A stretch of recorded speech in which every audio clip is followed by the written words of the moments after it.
Hello, আজকে আবারও চলে এসেছি একটা ক্লে জুয়েলারির ভিডিও নিয়ে। আজকে যে জুয়েলারিটা আমি রেডি করছি সেটা সম্পূর্ণ ক্লে, আর এটা একটা হাসুলি নেকলেস। তো প্রথমে রেজিন আর হার্ডনারকে খুব ভালো করে মিক্স করে নিয়েছি, তারপরে একটা ডো বানিয়ে নিয়েছি। তারপরে আমি এখানে একটা কলা পাতার শেপ দিয়ে নিচ্ছি। কলা পাতা যেরকম হয় ওর টেক্সচারটা আমি দেওয়ার চেষ্টা করেছি, জানি না কতটা পারফেক্টলিভাবে করতে পেরেছি। তোমরা অবশ্যই জানাবে আমার এই কলাপাতার ডিজাইনটা কেমন হয়েছে। আর এই জুয়েলারিটা খুবই সিম্পল, তোমরা বাড়িতে নিজেরাই ট্রাই করতে পারবে। আর জুয়েলারিটার নেক পিসের যে লকেটটা রয়েছে সেটা একটু বড়, তার জন্য আমি কানেরগুলো খুবই ছোট রেখেছি।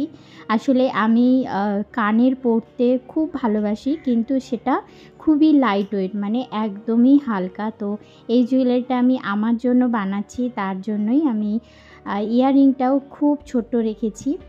আর এই কলাপাতার উপরে একটা স্বস্তিক বানিয়ে নিয়েছি ক্লে দিয়ে।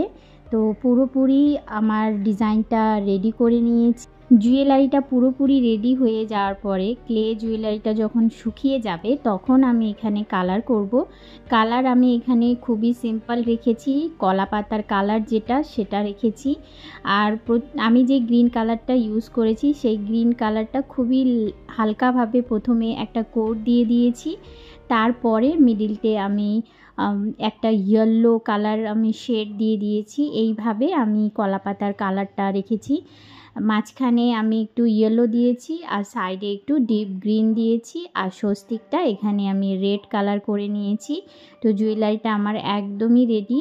কেমন হয়েছে তোমরা কিন্তু অবশ্যই জানাবে। আর হাসুলিটা আমি অ্যাড করে নিয়েছি। এই ধরনের জুয়েলারি যদি তোমরা অর্ডার করতে চাও তাহলে ডেসক্রিপশনে আমার অর্ডার নাম্বার দেওয়া আছে, সেখান থেকে তোমরা কন্ট্যাক্ট করলে তোমাদের পছন্দ মতন ডিজাইন আমি বানিয়ে দেব। আর কাস্টমাইজ অ্যাভেলেবেল রয়েছে। তো তোমরা সবাই যদি ভালো লাগে তাহলে একবার আমার প্রোডাক্ট অর্ডার করে দেখো, অবশ্যই ভালো লাগবে। তো তোমরা সবাই ভালো থেকো, সুস্থ থেকো। আর যদি তোমরা আমার চ্যানেলে নতুন হয়ে থাকো তাহলে অবশ্যই আমার চ্যানেলটিকে তোমরা সাবস্ক্রাইব করে দেবে। Thank you.